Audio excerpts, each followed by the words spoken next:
चलें जी, let's start. बिस्मिल्लाहिर्रहमानिर्रहीम। आपको मेरी आवाज़ सबको लाउड एंड क्लियर आ रही है? आप दो ही हैं फ़िलहाल, तो बाकी लोग आई होप रिकॉर्डिंग सुन लेंगे। So let's start our today's lesson. मैं थोड़ा सा पिछला एक तो रिव्यू को एक क्विक रिव्यू कर लूँ चीज़ों को, और फिर आज हमने कुछ बहुत इंपॉर्टेंट चीज़ें पढ़नी है जो स्केड्यूलिंग की आप कहने बैकबोन है।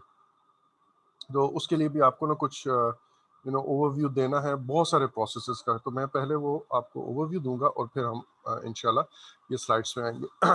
सो we started with one thing. अगर आपको याद हो तो हमने कहा कि जी प्लानिंग होगी और प्लानिंग में ये होगा और वो होगा, वो सारे काम हमने करने के बाद we started with the collect requirement process, जिसमें हमने रिक्वायरमेंट्स गैदर की। और इस रिक्वायरमेंट गैदरिंग के नतीजे में हमारे पास दो चीज़ें बनी। एक को हमने कहा रिक्वायरमेंट डॉक्यूमेंटेशन, और दूसरे को हमने कहा रिक्वायरमेंट ट्रेसेबिलिटी मैट्रिक्स। और भी बहुत सारी चीज़ें हैं, लेकिन मैं इस वक्त की एलिमेंट्स की बात कर रहा हूँ, जो हमारे मेजर आउटपुट्स आ रहे हैं उनकी बात कर रहा हूँ। फिर जब ये दोनों चीज़ें आ गई, इनको सामने रखते हुए हमने डिफाइन स्कोप किया, और डिफाइन स्कोप के आउटपुट पे मेरे पास जो चीज़ आई उसको हमने कहा ये स्कोप स्टेटमेंट होगी। और हमने इसके अंदर एक जो मेजर पॉइंट पढ़ा वो ये कि स्कोप के अंदर ना सिर्फ प्रोडक्ट का स्कोप शामिल है बट बल्कि प्रोजेक्ट का स्कोप भी शामिल है। और उसकी हमने एग्जांपल दी थी, अगर आपको याद हो कि मुझे अगर सड़क बनानी है तो सड़क बनाने के लिए जो मेरी साइट पे लोग काम कर रहे होंगे, वो उनके लिए कुछ कंटेनर्स के अंदर ऑफिस फैसिलिटी देना, उनको इंटरनेट देना, इस तरह वहाँ पे कोई कैंटीन बनाना उनके लिए, या उनके बंक्स बनाना, लिविंग के अकोमोडेशन के अरेंजमेंट करना, ये सारे के सारे मेरे पास स्कोप।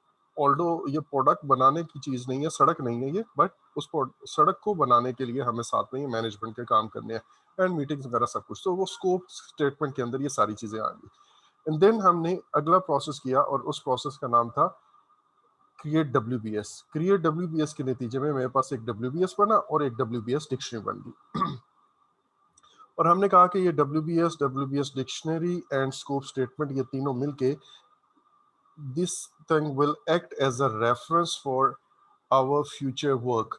ना सिर्फ वर्क हम इसको देख के करेंगे, बल्कि अपनी परफॉर्मेंस की मेजरमेंट भी इसको देख के करेंगे। एंड वी सेड कि this would act as our base line.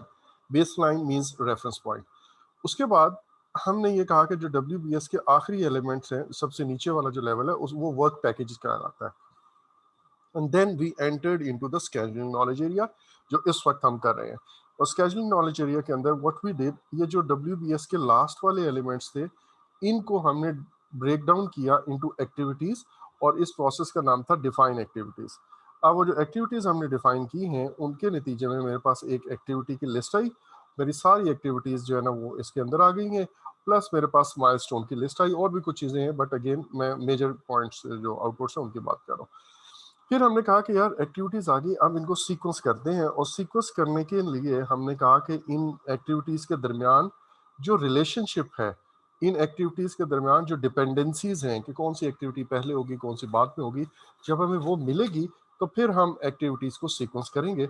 और हमें ये जब ये पता चल जाएगा कि यार कौन सी एक्टिविटी मेरी प्रीडेसेसर मींस पहले वाली एक्टिविटी है, और कौन सी एक्टिविटीज मेरी सक्सेसर एक्टिविटीज है, उनके दरमियान डिपेंडेंसीज क्या है, वो जब मुझे पता चला तो मैंने इसको एक नेटवर्क डायग्राम की शक्ल में यूँ ड्रॉ कर लिया, और सीक्वेंस एक्टिविटी के आउटपुट पे मुझे आ गया। अब अगला जो प्रोसेस जो इस वक्त हम कर रहे हैं वो है एस्टिमेट एक्टिविटी ड्यूरेशन।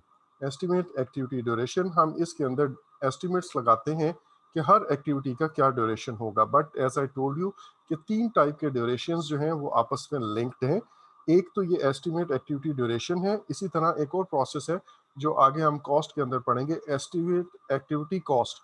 हर एक्टिविटी पर लगने वाली cost, but obviously this will depend on the जो हमारी हर एक्टिविटी पे रिसोर्सेज रिक्वायर्ड हैं, उन पे ये डिपेंड करेगा कि एक्टिविटी की कॉस्ट कितनी है। मैनुअल कर रहा हूँ तो ज़ाहिर कॉस्ट कुछ और होगी, अगर मशीनरी के थ्रू कर रहा हूँ या सॉफ्टवेयर के थ्रू कर रहा हूँ तो कॉस्ट में भी बढ़ जाए, लेकिन ये है कि उससे ड्यूरेशन कम हो जाएगा। अच्छा, इसी तरह एक्सपीरियंस लोग लगा रहा हूँ तो कॉस्ट बढ़ जाएगी लेकिन ड्यूरेशन कम हो जाएगा, एंड सो ऑन। तो ये चीज़ें आपस में लिंक्ड है। और ये तीनों एस्टिमेशन के process, estimate activity duration, estimate activity cost and estimate activity resources, ये हर हर एक्टिविटी पे हम चेक करेंगे। एनीवेज, इस वक्त हम एस्टिमेट एक्टिविटी ड्यूरेशन कर रहे हैं, और इसमें मैंने आपको जो चीज़ बताई थी वो ये कहा था कि यार एस्टिमेट जो है ना, हर एक्टिविटी का ड्यूरेशन हम सिंगल पॉइंट एस्टिमेट भी कर सकते हैं, और दूसरा हम 3 पॉइंट एस्टिमेट भी कर सकते हैं। सिंगल पॉइंट में मैं सिंपली कहूँगा ये एक्टिविटी 8 डेज लेगी, ये एक्टिविटी लेट्स से 24 डेज लेगी, ये एक्टिविटी 38 डेज लेगी एंड सो ऑन। लेकिन सिंगल पॉइंट एस्टिमेट के अंदर हम रिस्क फैक्टर को इग्नोर करते हैं, and that is not a good project management. Good project management ये है कि भाई आपने जो रिस्क की पॉसिबिलिटी है उसको भी कंसीडर करना है, और सो दैट कि आपको बाद में कोई सरप्राइजेस ना मिले। लाइक आपने कहा सर पूरे प्रोजेक्ट के जो है ना 435 डेज लगेंगे और एक्चुअल में लेट्स से वो 460 डेज लगे, तो आपका प्रोजेक्ट ऑलमोस्ट एक मंथ के करीब लेट हो गया। सो ये एक मंथ लेट होना या डिले होना ये मेरे लिए एक सरप्राइज बन जाएगा अगर मैंने रिस्क को कंसीडर ना किया। तो इसके लिए हम कहते हैं कि यार 3 पॉइंट एस्टिमेट होना चाहिए। अब जो 3 पॉइंट एस्टिमेट है वो क्या करता है, वो ये करता है कि भाई मैंने वर्स्ट केस सिनेरियो भी देखना है। वर्स्ट केस सिनेरियो में अगर सारे रिस्क अकर कर जाए तो मेरे प्रोजेक्ट का ड्यूरेशन क्या होगा। लेट्स से मैं कहता हूँ उस सूरत में मेरा प्रोजेक्ट 18 डेज में खत्म होगा। ये है वर्स्ट केस सिनेरियो, और इसको हम कहते हैं ये मेरा पेसिमिस्टिक एस्टिमेट है। फिर मैं कहता हूँ अच्छा यार सारी चीज़ें अगर फेवरेबल हो, सब कुछ अच्छा अच्छा रहे तो फिर क्या होगा। तो लेट्स से मैं कहता हूँ उस सूरत में भाई आपके 10 डेज लगेंगे। अब ये मेरा बेस्ट केस सिनेरियो है और ये मेरा एस्टिमेट है ऑप्टिमिस्टिक। फिर मैं कहता हूँ कि यार मोस्ट लाइकली चांस क्या है कि मतलब इन जनरल अगर आप एक प्रोजेक्ट को सॉरी एक एक्टिविटी को करते हो तो ज़्यादा चांस क्या है अगर मैं 6 दफ़ा एक एक्टिविटी करूँ तो क्या ख्याल है कि जी 4 दफ़ा एक एक्टिविटी मतलब आपका अगर उसमें आता है जो ड्यूरेशन है वो क्या होगा। तो मैं कहता हूँ कि लेट्स से वो है जी 14 डेज। अब ये जो 14 डेज है इसको हम कहते हैं मोस्ट लाइकली। मोस्ट लाइकली का यहाँ पे मतलब ये नहीं है कि ज़्यादा चांस है कि यही होगा। मोस्ट लाइकली से मुराद ये कि अगर मतलब बात एक ही बनती है, बट अगर मैं आम हालात में पिछला डाटा को देख के मुझे लगता ये है कि ये वो ड्यूरेशन है जिसके अंदर ख़त्म होने का ऑब्वियसली प्रोबेबिलिटी जो है वो ज़्यादा हो जाती है। एनीवेज, अच्छा अब जब मेरे पास ये 3 चीज़ें आ गई तो इसने मेरे एस्टिमेट के अंदर ना एक रिस्क वाला जो फैक्टर था वो कंसीडर कर लिया। लेकिन आज मैं आपको रिस्क मैनेजमेंट की बेसिक्स बताऊंगा, और ये प्रॉपर जो हमने रिस्क मैनेजमेंट नॉलेज एरिया पढ़ना है उसमें भी हम इसको देखेंगे, बड़ी डिटेल में हम इसको पढ़ेंगे। सो अब हम ये देखते हैं जी कि ये जो 3 पॉइंट एस्टिमेट हमने अभी देखा था इसके अंदर रिस्क कैसे कंसीडर होता है। पहली बात तो ये कि ज़ाहिर है ये वर्स्ट केस सिनेरियो को भी देख रहा है, और वर्स्ट केस सिनेरियो का मतलब ये है जिसको हम पेसिमिस्टिक एस्टिमेट कह रहे थे। इसका मतलब ये है कि अगर सारी चीज़ें गलत हुई मींस वो जो रिस्क है वो अकर की है तो वर्स्ट केस में ही होगा। और ऑप्टिमिस्टिक भी एक रिस्क ही है, लेकिन प्रोजेक्ट मैनेजमेंट के अंदर रिस्क हम 2 चीज़ों को कहते हैं, मैं पहले भी बता चुका हूँ। एक हमारा होता है कि anything that may occur and it could have any event or condition that may occur and it may have if sorry positive or negative on effect on one or more project objectives। तो अगर तो positive effect हुआ तो उसको हम कहते हैं positive risk, और उसका नाम है अपॉर्चुनिटी। मैं उस अपॉर्चुनिटी को कैप्चर करना चाहूँगा।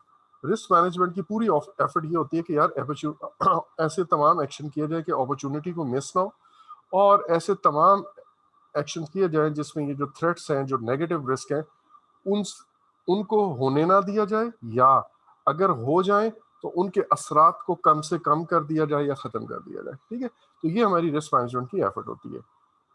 अब इसको हम कहते हैं कि यार ये मेरा ऑप्टिमिस्टिक एस्टिमेट है, और यहाँ पे हमने कहा था कि जी ये मेरा मोस्ट लाइकली है। अब मैं अपनी एक्टिविटी का ड्यूरेशन क्या समझूं, वो जो मैंने ड्यूरेशन लेना है उसका एक आसान हल तो ये कि मैं इन तीनों की एवरेज ले लूं।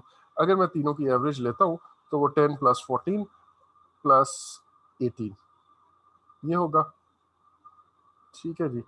अच्छा, और ये डिवाइडेड बाय मैं 3 कर देता हूँ तो ये ऑलमोस्ट 42 बनता है मेरे ख्याल में।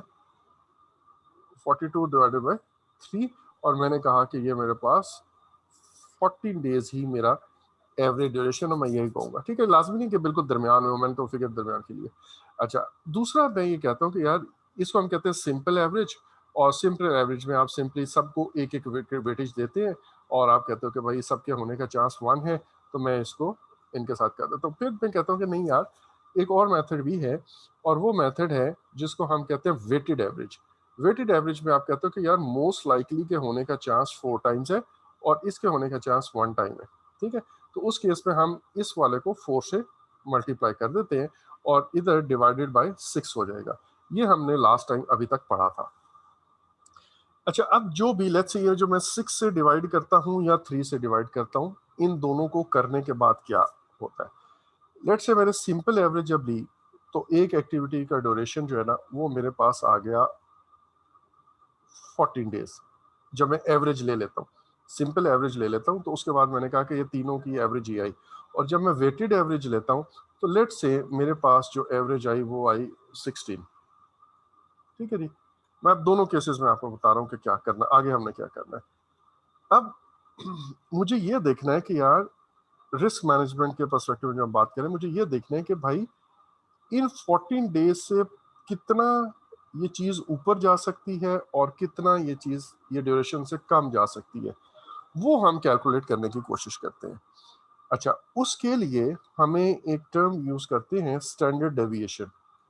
स्टैंडर्ड डेविएशन का मतलब ये है कि हमारा ये जो जो भी ड्यूरेशन है, ये जो भी एवरेज ड्यूरेशन आया है, और ये हमें आपको याद होगा कि 3 एक्टिविटीज का एवरेज है, वो जब एवरेज ड्यूरेशन आ जाए तो उससे प्लस कितना होगा, तो हम कहेंगे +1 स्टैंडर्ड डेविएशन होगा। और माइनस कितना होगा, माइनस भी 1 स्टैंडर्ड डेविएशन होगा। दैट मीन्स लेट्स से अगर मेरे पास स्टैंडर्ड डेविएशन 2 आता है, अगर इस तरह 2 आता है, तो मैं कहूंगा कि भाई मेरा मैक्सिमम जो ड्यूरेशन होगा वो होगा 14 + 2, दैट मीन्स 16 डेज।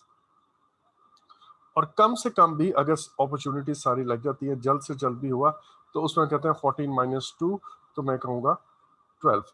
तो 12 से 16 डेज के दरमियान दरमियान मेरी इस एक्टिविटी का ड्यूरेशन होगा।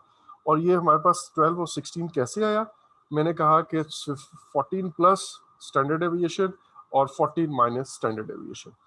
अच्छा, अब स्टैंडर्ड डेविएशन को कैसे कैलकुलेट करें, ये एवरेज कैलकुलेट करना तो आपको आ गया हुआ है। सिंपल के केस में क्या है, ऑप्टिमिस्टिक है प्लस मोस्ट लाइकली है प्लस पेसिमिस्टिक है, और हमने कहा डिवाइडेड बाय 3।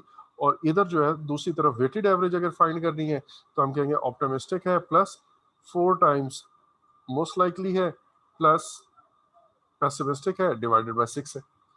तो एवरेज तो यूं आ गई। और यहाँ पे भी बिल्कुल इसी तरह जो मेरा स्टैंडर्ड जो एवरेज आएगी, और एवरेज आई है मेरी 16, और उसके साथ मैं कहूँगा प्लस स्टैंडर्ड डेविएशन ये और माइनस स्टैंडर्ड डेविएशन ये। अब ये जो स्टैंडर्ड डेविएशन है ये कैसे कैलकुलेट करते हैं, पीएमपी एग्जाम के अंदर जो सिंपल एवरेज के थ्रू स्टैंडर्ड डेविएशन कैलकुलेट करने का तरीका है वो पीएमपी एग्जाम में नहीं पूछा जाता, और वो थोड़ा सा कॉम्प्लेक्स भी है, और ये पीएमपी एग्जाम के स्कोप से बाहर है। तो आपको सिंपल एवरेज के केस में स्टैंडर्ड डेविएशन नहीं करनी है कैलकुलेट, आप जनरली 40 डेज ही करते हो। अब हम आते हैं वेटेड एवरेज के केस में क्या होगा। वेटेड एवरेज के केस में जो फॉर्मूला है स्टैंडर्ड डेविएशन कैलकुलेट करने का, वो है pessimistic minus optimistic divided by 6। ये मुझे देगा स्टैंडर्ड डेविएशन की वैल्यू।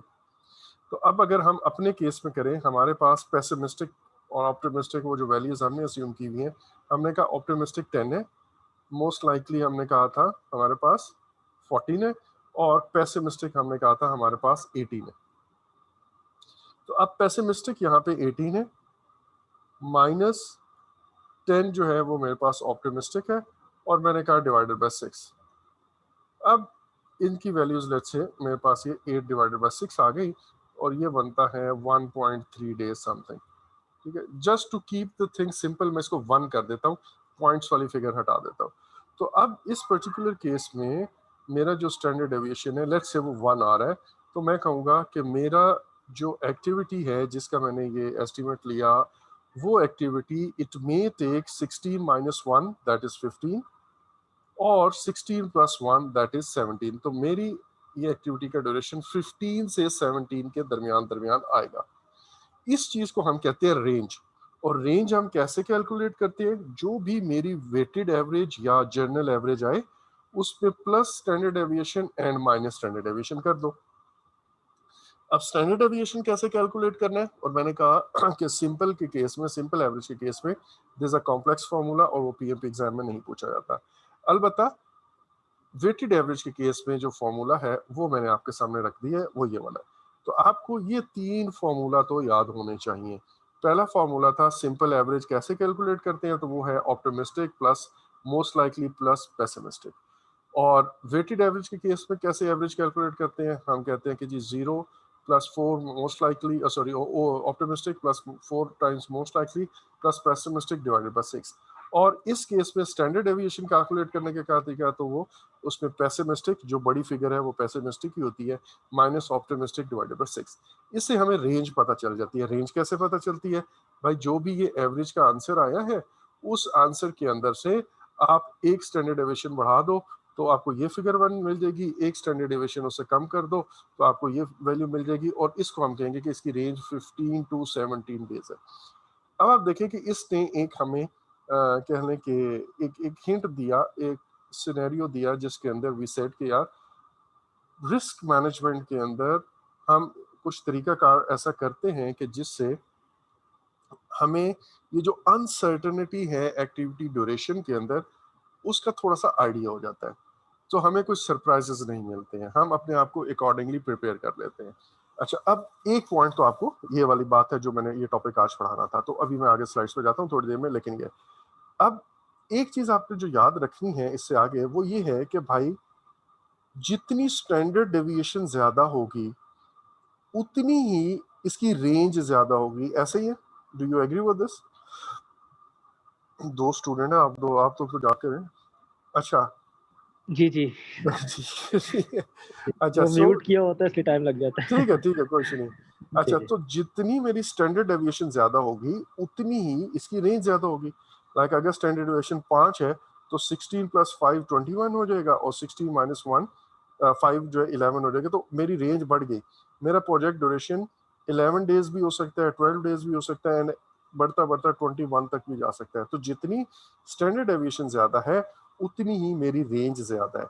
बेसिकली जितनी रेंज ज्यादा है तो मैं यही कहूंगा ना कि भाई उतना रिस्क ज्यादा है, चाहे पॉजिटिव हो चाहे नेगेटिव हो। तो जहां पे प्रोजेक्ट मैनेजर्स को स्टैंडर्ड डेविएशन बड़ी फिगर्स नजर आए, यानी कि अनसर्टेनिटी ज्यादा हो, तो उतना ही हम कहते हैं रिस्क ज्यादा। आपको याद है मैंने आपको बताया था कि uncertainty is a risk, uncertainty भी रिस्क की टाइप है। इस बात को आपने अब जहन में रखना है, ये 3 फॉर्मूला एंड ये जो मैंने बताया कि जितना स्टैंडर्ड डेविएशन ज्यादा होगी उतनी रेंज ज्यादा होगी, एंड जितनी रेंज ज्यादा होगी उतना ही रिस्क ज्यादा होगा। और ये 3 फॉर्मूला आप जहन में रखिएगा, फिर हम आगे चलते हैं। अच्छा, अब अगला टॉपिक है वो है अबाउट रिस्क मैनेजमेंट इटसेल्फ, कि प्रोजेक्ट के ऊपर रिस्क मैनेजमेंट कैसे होती है। हम क्या करते हैं, हम अपने प्रोजेक्ट के ऊपर ये जो एक्टिविटीज बनाई हमने अपने प्रोजेक्ट का, लेट्स से यहाँ पे मैंने एक रफ सा नेटवर्क डायग्राम बना लेता हूँ छोटा सा, जो आपको बाद में चीजें समझाने के लिए आसान रहेगा। और भी लेट्स से एक सिंपल से नेटवर्क डायग्राम है। ये एक्टिविटी तब स्टार्ट होगी जब ये खत्म होगी, ये भी तब स्टार्ट होगी जब खत्म होगी, ये भी तब स्टार्ट होगी खत्म होगी। अच्छा, ये इधर आ गया, उसके बाद लेट्स से ये इसके साथ है और ये इसके साथ है, एंड देन ये इसके साथ भी है और ये इसके साथ भी, और आखिर पे मेरा प्रोजेक्ट एंड हो जाता है। और यहाँ पे मेरा प्रोजेक्ट स्टार्ट हो रहा था और एक ही एक्टिविटी से लेट्स से वो स्टार्ट होता है। अच्छा जी, यहाँ प्रोजेक्ट स्टार्ट हुआ और ये एक्टिविटी ए है एंड बी है एंड सो ऑन। अच्छा, अब मैंने क्या किया, मैंने अपने प्रोजेक्ट पे एक रफ स्केड्यूल मेरा बन गया। रफ मैं इसलिए कह रहा हूँ, ऑल्दो मैं उसको बड़ा डिटेल में बनाऊंगा इसी तरह जैसे आप पढ़ोगे WBS वगैरह। प्रोजेक्ट मैनेजर अपना एक स्केड्यूल बनाता है इन्हीं एक्टिविटीज को देख के, और उस स्केड्यूल के अंदर वो कहता है ये मेरे प्रोजेक्ट का जो टोटल ड्यूरेशन है ना वो आया है लेट्स से 480 डेज। अब उसने कोई टेक्निक अप्लाई नहीं की, सिंपली अपने प्रोजेक्ट का ड्यूरेशन अपने जो एस्टिमेट्स है उनको सामने रख के उसने बनाया कि जी 480 डेज बनता है। वो मैंने कैसे कैलकुलेट किया जी, हर एक्टिविटी का मैंने कोई ड्यूरेशन कैलकुलेट किया था और उस ड्यूरेशन को मैंने यहाँ लिख दिया था, और वो जब मैंने लिखा तो मेरे पास ये 480 डेज आया। अब प्रोजेक्ट मैनेजर क्या करेगा कि अपने प्रोजेक्ट पर, सॉरी अपने जो प्रोजेक्ट मैनेजमेंट स्किल्स हैं उनको यूज करेगा। पहली बात तो वो ये देखेगा कि भाई ये 480 डेज एक्सेप्टेबल है या नहीं है। इसके लिए प्रोजेक्ट चार्टर के अंदर जो इस प्रोजेक्ट मैनेजर को टास्क दिया गया कि भाई इतने डेज में आपने प्रोजेक्ट कंप्लीट करना है, ये उससे कंपेयर करेगा। लेट्स से इसे ये कहा गया था, इसके ऊपर जो कंस्ट्रेंट था वो था भाई 440 डेज में आपने इस प्रोजेक्ट को कंप्लीट करना है। लेकिन हमने जब इन एक्टिविटीज के ड्यूरेशन के जो एस्टिमेट अभी लगाए हैं थोड़ी देर पहले, वो जब एस्टिमेट लगाए तो हमें ये मिला कि यार ये 440 डेज है। अब मैं कोशिश करता हूँ किसी तरह प्रोजेक्ट के ड्यूरेशन को कम करने की। उसके लिए हम बहुत सारे ऑल्टरनेटिव्स कर सकते हैं। मसलन अगर आपको याद हो तो हमने ये देखा कि यार अगर मेरे पास इस एक्टिविटी, ये वाली जो एक्टिविटी है, इसके अंदर मेरे पास कोई मार्जिन अवेलेबल है कि मैं इसको डिले कर दूं और फिर भी मेरा प्रोजेक्ट डिले ना हो, इस मार्जिन को मैं यूटिलाइज करूंगा और इस पे रिसोर्सेज शायद मैंने 4 लगाई हुई थी तो मैं वहां पे एक रिसोर्स लगा दूंगा और वहां से 3 रिसोर्सेज उठा के इधर कहीं कर दूंगा और वो इस जगह पे करूंगा कि जिससे मेरा प्रोजेक्ट ड्यूरेशन कम हो जाए। या इसके अलावा लीड अप्लाई करूंगा, क्रैश। हम दो टर्म्स यूज करते हैं प्रोजेक्ट को कंप्रेस, ड्यूरेशन को कम करने के लिए। एक क्रैशिंग होती है और एक मेरे पास फास्ट ट्रैकिंग होती है। उसमें होता है कि जी आप दो एक्टिविटीज जो वैसे आपने सीरीज में करनी थी, एक एक्टिविटी खत्म होगी तो दूसरी एक्टिविटी आपने शुरू करनी है, इसमें हम कुछ ना कुछ मतलब आप कह लें कि कोई हिस्सा इसका जल्दी शुरू कर देते हैं। तो ये है कि आप ये एक्टिविटी यहाँ पे खत्म हो जाएगी तो हमारे पास ये 3 दिन लेट से बच जाएंगे, तो मैं इसको 3 दिन पहले यहाँ पे स्टार्ट कर देता हूँ। तो इस तरह की हम कुछ टेक्निक्स लगा के अपने प्रोजेक्ट का ड्यूरेशन कम करने की कोशिश करते हैं। और कोशिश ये करते हैं कि जी ये जो हमें टारगेट सेट दिया गया, लेट्स से ये 420 है, ठीक है, लेट्स से 420 है, मैं 420 डेज के अंदर अंदर अपने प्रोजेक्ट को ले आऊँ। अब मैंने सारी साइंसेस लगा ली, सारी चीजें कर ली, एक चीज के अलावा वो है रिस्क मैनेजमेंट। रिस्क मैनेजमेंट में आता हूँ, लेकिन मैंने सारा अपना जो कुछ पढ़ा था वो नॉलेज एंड स्किल अप्लाई किया और मैंने कहा कि यार ये किसी सूरत 450 डेज से कम नहीं हो रहा, किसी सूरत। अब ये जो 450 डेज से कम नहीं हो रहा, तो अब टाइम आया है कि प्रोजेक्ट मैनेजर खड़ा हो और वो, लेट्स से ये रिस्क मैनेजमेंट भी उसने कर लिया, तो वो खड़ा होके अपने मैनेजमेंट को कहे कि सर मैंने अपना सब कुछ ट्राई कर लिया, ये सामने आपके नेटवर्क डायग्राम है, ये ऑप्शंस भी ट्राई कर लिया, ये ऑप्शन भी ट्राई कर लिया, ये भी ट्राई कर लिया, बट इन नो केस हम 450 से नीचे जा नहीं सकते हैं। इन एनी केस तो आप यूं करें कि अब ये जो 420 का आपने टारगेट रखे हो इसको चेंज कर दो। अब वहां पे लेट्स से कोई रिस्क मैनेजमेंट का एक्सपर्ट बैठता है, वो कहता है यार आपने प्रोजेक्ट के ऊपर रिस्क एड्रेस किए, तो ये स्टेक होल्डर, ये वाला प्रोजेक्ट मैनेजर कहता है नहीं किए। वो कहता है आप रिस्क चेक करो और रिस्क को कम करने से आपका ड्यूरेशन शायद 420 आ जाए। अब ये जो बात है इसको एक्सप्लेन करने के लिए मैं आपको थोड़ा रिस्क मैनेजमेंट की तरफ लेके जा रहा हूँ। हम अपने प्रोजेक्ट के ऊपर तमाम रिस्क आइडेंटिफाई करते हैं। ये जो तमाम रिस्क आइडेंटिफाई करना है, इसके अंदर मैंने आपको कहा रिस्क इवेंट्स भी हो सकते हैं एंड रिस्क कंडीशंस भी हो सकती हैं। और फिर हम ये देखते हैं कि यार वो कौन से इवेंट्स हैं और वो कौन सी कंडीशंस हैं जिनको हम खत्म कर सकते हैं अगर नेगेटिव रिस्क है। मसलन मैंने यहाँ पे देखा कि यार ये activity, let's say activity B जो है वो 10 डेज ले रही है और मैं 10 डेज इसलिए कर रहा हूँ क्योंकि लेट्स से रिस्क ये था कि जी यहाँ पे ईद की छुट्टियां हैं और ईद की छुट्टियों की वजह से there is a chance, there is a risk कि वो जो लेबर है हमारी वो वापस शायद ना आए। अगर तो वो आ जाती है ईद के चौथे दिन ही तो फिर शायद 7 डेज लगे, लेकिन अगर वो 2-3 दिन और लेट हो जाती है तो फिर शायद 10 डेज लगे। ये एक अनसर्टन सी कंडीशन है, इस वजह से मैंने ये 10 डेज लगाया हुआ। अब वो अगर मुझे रिस्क मैनेजमेंट वाले ये कहते हैं कि भाई आप इस रिस्क को अवॉइड क्यों नहीं कर लेते, मैं कहता हूँ वो कैसे होगा। तो वो कहता है जी कि आप किसी तरह कुछ ऐसा काम करें कि आपकी ये वाली एक्टिविटी ईद से पहले ही पूरी कंप्लीट हो जाए। अच्छा, अब ये जो मैंने एक रिस्क आइडेंटिफाई किया, उस रिस्क को आइडेंटिफाई करने के बाद मैंने उसके ऊपर एक रिस्पॉन्स जो है वो सजेस्ट किया। अब ये वाला जो रिस्पॉन्स है ना, ये मैं, और ये प्रूव हो गया, लेट्स से ये बात सबको समझ आ गई कि हाँ यार वाकई ये बात ठीक है, हम ऐसे ही कर लेते हैं। तो ये जो रिस्पॉन्स है ये अगर कबूल कर लिया गया है तो मैं ये रिस्पॉन्स इंप्लीमेंट कर देता हूँ अनकंडीशनली। अनकंडीशनली से मुराद I won't wait, I will not wait कि जी मेरे ये रिस्क अकर करेगा, बारिश होगी या वो लेट होंगे तो फिर मैं आगे, फिर तो मेरे पास चांस ही नहीं है। तो मैंने ये रिस्क जो है एक्टिविटी को पीछे मूव करने से या इस एक्टिविटी को जल्दी खत्म करके किसी भी तरह रिसोर्सेज ज्यादा लगा के ये रिस्क अवॉइड ही कर गया हूं मैं, टोटली 100% ये रिस्क अवॉइड हो गया। अब जैसे ही ये रिस्क अवॉइड हुआ तो आप देखेंगे इससे क्या नतीजा निकला, मेरे 10 डेज की बजाय अब इस एक्टिविटी का ड्यूरेशन कंफर्म हो गया कि वो 7 डेज है। ठीक है, तो इस तरह मैं रिस्क मैनेजमेंट के थ्रू कोशिश ये करना चाहूंगा कि मैं किसी तरह इस बाउंड्री के अंदर आ जाऊं। बाकी काम तो मैं कर चुका हूं, अब मैं रिस्क मैनेजमेंट के अंदर भी आ रहा हूं। अच्छा, एक बात। दूसरी बात, मैंने और भी इस तरह बहुत सारे एक्टिविटीज के अंदर, कोई 100 के करीब एक्टिविटीज है, मैंने सारे रिस्क देखे और मेरे पास कोई 1000 के करीब रिस्क है। और मैंने हर रिस्क के अंदर इसी तरह, हो सकता है ये इस पर्टिकुलर केस में तो मैंने वो रिस्क 100% अवॉइड कर लिया है, बट कुछ केसेस ऐसे होंगे जिसमें मैं कहूंगा कि यार अगर सारी चीजें सेट गई तो 10 डेज लगते हैं लेट्स से, या वो जो अभी हमने वर्स्ट केस सिनेरियो वो जो रेंज निकाली थी कि 12 से लेकर, सॉरी कितना था, 11 से लेकर 21 डेज लग रहे हैं। अब ये रेंज बहुत ज्यादा है और मैं कहता हूँ इसके अंदर अनसर्टेनिटी बहुत ज्यादा है, और अनसर्टेनिटी का ही दूसरा नाम रिस्क है। तो मैंने कहा कि यार वो कंडीशंस क्या हैं, वो रिस्क क्या है जिसकी वजह से अगर वो अकर कर गई तो 21 तक बात लेट हो जाएगी। और दूसरा ये है कि वो कंडीशंस क्या हैं कि अगर मैं वो कंडीशंस किसी तरह कैप्चर करने की कोशिश कर लूं तो मेरा ड्यूरेशन कम हो जाएगा।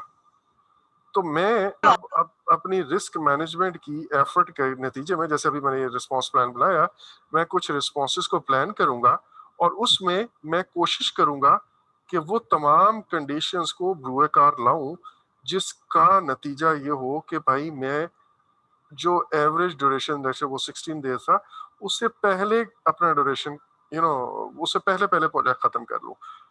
अभी जो मेरे पास अनसर्टेनिटी है उसकी वजह से मेरा पूरा का पूरा प्रोजेक्ट, लेट से मैं कहता हूँ 430 से लेकर 470 डेज ले सकता है। तो अगर मैं किसी तरह ये रेंज कम कर लूं तो मेरा ये रिस्क ओवरऑल प्रोजेक्ट पे भी कम हो जाएगा। मैं कहूंगा कि it may take something between 430 to let's say 440। तो मैं अब आप देखें कि मेरे प्रोजेक्ट के ऊपर ये जो रेंज है या जो अनसर्टेनिटी है वो रिड्यूस हो गई। एक पॉइंट तो ये। अच्छा, दूसरा मैंने कहा कि मेरा इस वक्त टारगेट ये है कि मैं 450 से नीचे 420 पे ले जाऊं। तो ऑटोमेटिकली यहाँ पे इस तरह की जो रेंजेस है मे बी 100% अवॉइड ना हो सके।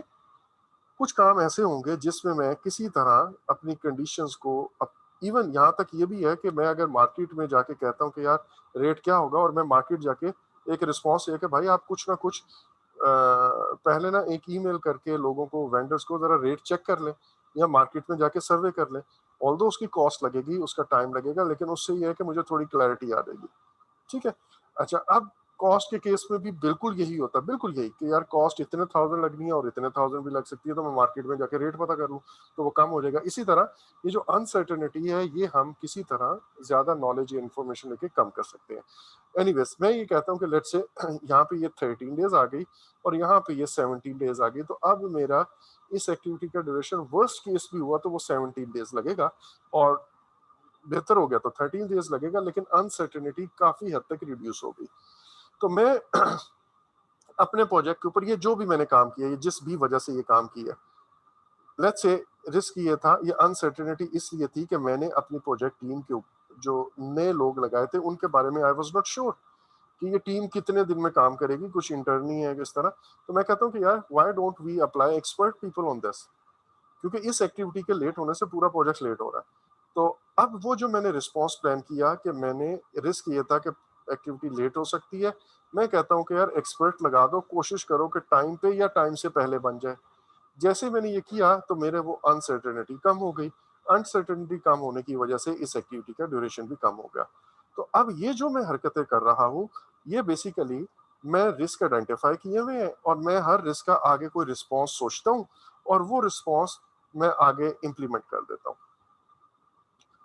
अब अगर वो रिस्पॉन्स इंप्लीमेंट मैं कर देता हूँ अनकंडीशनली, तो ऑब्वियसली इस केस में मेरे पास मतलब I don't wait for actually risk to occur. एक तो मेरे पास रिस्पॉन्सेज ये होते हैं, दूसरे रिस्पॉन्सेज वो होते हैं जो मैं कंडीशनल रिस्पॉन्सेज की बात करता हूँ। वो ये कहता हूँ कि यार अगर बारिश हुई ना, और अगर बेसमेंट के अंदर, लेट से वो जो मैंने बेसमेंट के अंदर खुदाई की है उस खुदाई मतलब वो जो पूरा एरिया है उसमें पानी खड़ा हो जाता है, तो फिर मैं उस पानी को ड्रेन करने के लिए लेट्स से पंप लगाऊंगा और पानी ड्रेन करूंगा। तो अब वो जो पंप की कॉस्ट होगी, उस पंप को चलाने के लिए जो फ्यूल है, इलेक्ट्रिसिटी है, कोई उसका ऑपरेटर है, वो जो कुछ भी मैंने खर्चा किया है उसको मैंने रेंट पे लेना है।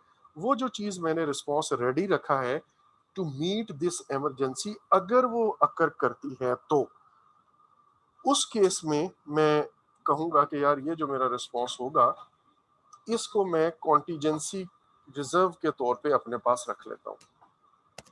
ये कॉन्टीजेंसी रिजर्व से मुराद ये होगी कि अगर रिस्क अकर करेगा तो मैं ये जो कॉन्टीजेंसी एडिशनल मैंने अपने पास कुछ रखा हुआ है वो उसमें से मैं यूज कर लूंगा। लेकिन ये याद रखिएगा, ये रैंडम पैडिंग की तरह नहीं है कि जी आपने अपना मार्जिन रख के कर दिया। ये स्पेसिफिक टू वन रिस्क है, और वो रिस्क क्या है जी, बारिश होगी, इतना पानी खड़ा होगा और उसका स्पेसिफिक रिस्पॉन्स है। और स्पेसिफिक रिस्पॉन्स क्या है, मुझे पंप लगाने पड़ेंगे, कितने लगाने पड़ेंगे वो मैं यहाँ मेंशन करूंगा, और उतनी उसकी फिर एक कॉस्ट की एस्टिमेट लगा लूंगा। और ये जो कॉस्ट मैं एक्स्ट्रा रख रहा हूँ ये बेसिकली फंड्स की टर्म्स में, पैसे की टर्म्स में मैं कुछ कॉन्टीजेंसी अपने पास रख रहा हूँ। और मेरा कॉन्टीजेंसी प्लान क्या है, मेरा कॉन्टीजेंसी प्लान ये है कि अगर रिस्क अकर करता है तो मैं ये वाला काम करूंगा। लेकिन इसकी वजह से ये तो है कॉस्ट की कॉन्टीजेंसी, बिल्कुल इसी तरह टाइम की कॉन्टीजेंसी भी है। टाइम की कॉन्टीजेंसी क्या है कि भाई इसी काम को करने के लिए मुझे एक एक्स्ट्रा दिन अब लगाना पड़ेगा। पानी खड़ा रहा तो मेरा प्रोजेक्ट 10 दिन लेट होगा, लेकिन अगर मैं ये रिस्क का ये वाला रिस्पॉन्स इनिशिएट कर दूंगा तो एक दिन मेरा एक्स्ट्रा निकलेगा जिसमें पानी निकलेगा, अगले दिन ड्राई होकर मैं काम शुरू कर सकता हूँ। सो या 2 दिन लग जाएंगे चले। ये जो मैंने एक्स्ट्रा टाइम रखा, बट अगेन ये पैडिंग नहीं है, मैंने स्पेसिफिक टू दिस रिस्क सोच के समझ के कैलकुलेट करके रखा। या जो मैंने पैसा एक्स्ट्रा रखा है ये दोनों एक्चुअली कॉन्टीजेंसी रिजर्व कहते हैं। एक टाइम का कॉन्टीजेंसी रिजर्व है और एक कॉस्ट का। ये जो कुछ मैं बातें बता रहा हूँ ये एग्जैक्टली कॉस्ट के लिए भी एप्लीकेबल है।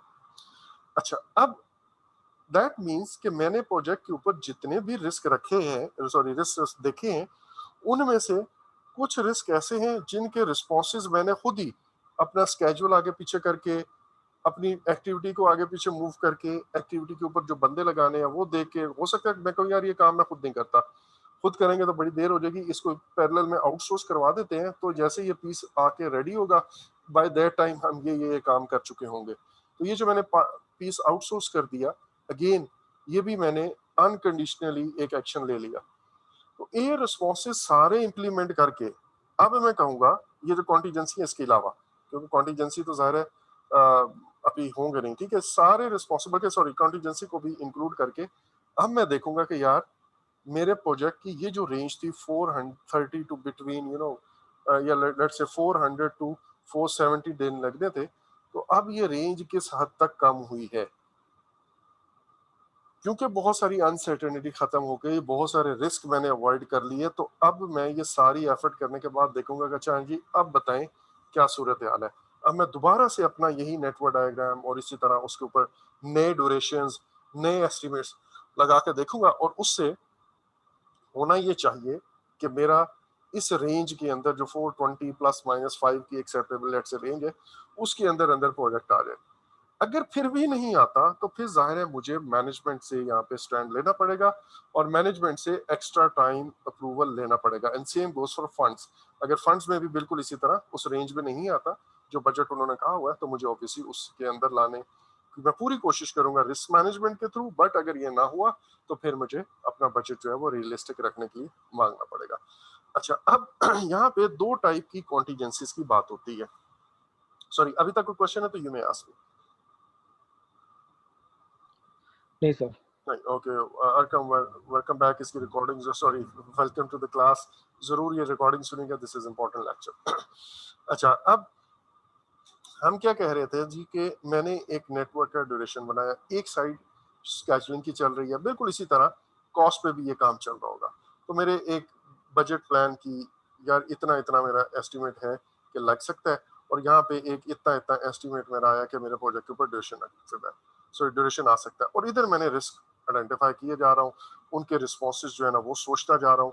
कुछ रिस्पॉन्सेज हैं जो मैं साथ के साथ यहाँ पे अप्लाई करता जा रहा हूँ, आउटसोर्स करना है तो आउटसोर्स कर रहा हूँ, ड्यूरेशन आगे पीछे करना है, एक्टिविटी आगे पीछे करनी है, मैनुअल की जगह मशीनरी लगानी है, सॉफ्टवेयर यूज करना है, what ever I am doing here, वो रिस्पॉन्सेज साथ के साथ होते जा रहे हैं। दूसरा है वो रिस्पॉन्सेज जो मैं बाद में इंप्लीमेंट करूंगा अगर रिस्क अकर किया तो, और उसके लिए मैंने कुछ कॉन्टीजेंसी रिजर्व रख ली। ये जितना कुछ मैं रिजर्व रख रहा हूँ ये मैं उन रिस्क के लिए रख रहा हूँ जो मैंने आइडेंटिफाई कर लिए, नंबर वन। नंबर टू, वो रिस्क है ये जिनका रिस्पॉन्स मैंने इंप्लीमेंट करने के बाद भी कुछ रिस्क बच जाता है, या मैं अगर वो रिस्पॉन्स इंप्लीमेंट कर देता हूँ, सॉरी, या कुछ ऐसे रिस्क हैं जिनका अभी तक मैंने रिस्पॉन्स इंप्लीमेंट नहीं किया, लाइक जिनका तो मैं अनकंडीशनल रिस्पॉन्स इंप्लीमेंट करता हूँ तो या तो वो रिस्क खत्म हो जाएगा मुकम्मल तौर पे, या फिर उस रिस्क का कुछ हिस्सा बाकी रह जाएगा। अब वो जो बाकी रह जाएगा उसको मैं कह रहा हूँ कि उसके लिए मैं कॉन्टीजेंसी रिजर्व रखता हूँ। लेकिन अगेन कुछ रिस्क ऐसे होंगे जिनका मैं अभी कोई रिस्पॉन्स प्लान ही नहीं कर सकता, सॉरी रिस्पॉन्स तो प्लान कर सकता हूँ, वो रिस्पॉन्स यहाँ पे इंप्लीमेंट नहीं कर सकता डायरेक्ट। उसके लिए मुझे वेट करना है कि अगर रिस्क अकर करेगा तो मैं रिस्पॉन्स इंप्लीमेंट करूंगा, उसके लिए भी मैं कॉन्टीजेंसी रिजर्व रख सकता हूँ। सो कॉन्टीजेंसी रिजर्व मैं दो चीजों के लिए रख रहा हूँ, एक ये कि जिस रिस्क के लिए मैंने कोई रिस्पॉन्स ही नहीं बनाया और मैंने कहा कि अगर रिस्क अकर करेगा तो मैं इसको देखूंगा। दूसरा उनके लिए रिस्पॉन्स बनाया, इंप्लीमेंट नहीं किया। दूसरा ये कि वो रिस्क जिनके लिए मैंने रिस्पॉन्स इंप्लीमेंट तो कर दिया लेकिन फिर भी रिस्क 100% अवॉइड नहीं